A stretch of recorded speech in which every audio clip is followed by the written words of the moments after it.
Hare Krishna, dear all. Today I am going to present one paper that I had written for one conference. It is already a published paper, as you can see.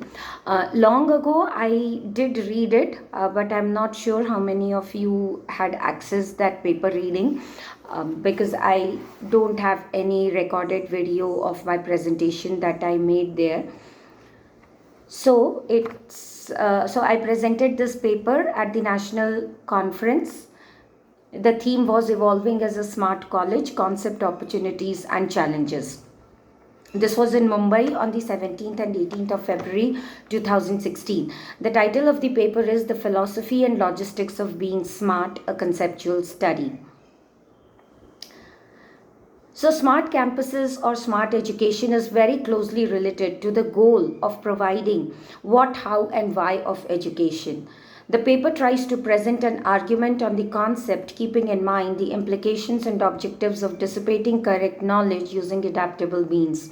The website of one of the leading institutions in India reads: Education is something that shapes one's life and personality and defines success.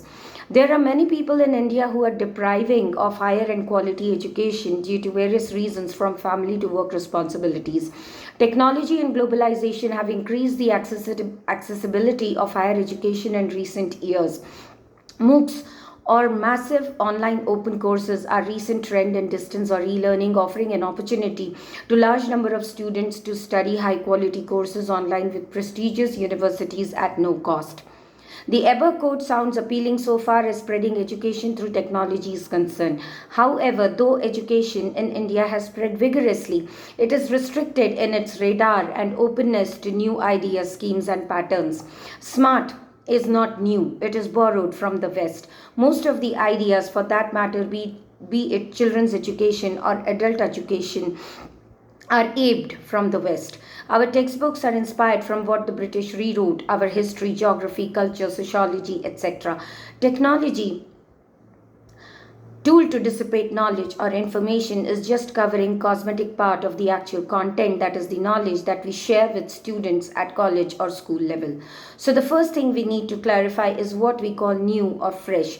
If new or fresh means the West, then we need to work on our very fundamentals of knowledge acquisition even before we try to become smart.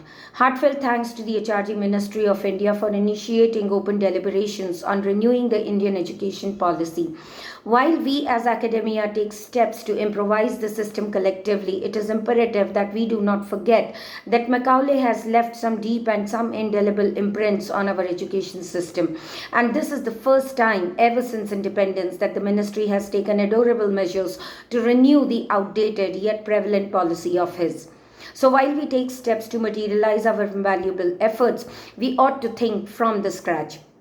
This is because education industry is not just any industry. It deals with human beings, souls that are very precious inhabitants of the universe and who affect the entire planet more than any other creation of the Lord. Hence, we owe more responsibility than anybody else, even more so because it is not a stand-alone industry like many others. The souls that we develop act as connecting links between industries, hence the latest trend: industry academia interface. How do we define now smart and quality? Education will become simple and smart and quality automatically if we take serious steps to make human beings, at least Indians, less complicated. Based on the choice of our hypothesis, we will have to define smart. If we take just education as our play word, then somewhere we separate the person to who it is imparted. If we take person as the center, then imparting education through whatever means becomes easier.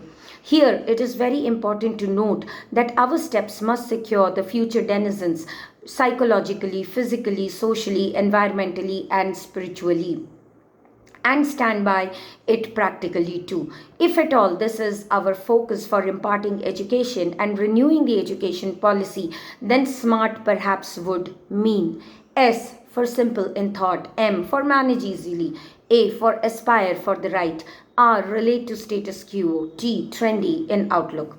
Quality in education as such is not tangible for the sole reason that good academic scores based on conventional methods of exams do not ensure a good career, a healthy personality in mind, body, and spirit, financial success, or even a successful life, personal, family, or social. What defines quality or education is how one deals with situations at personal, social, national, or international levels. We'll continue in the next video.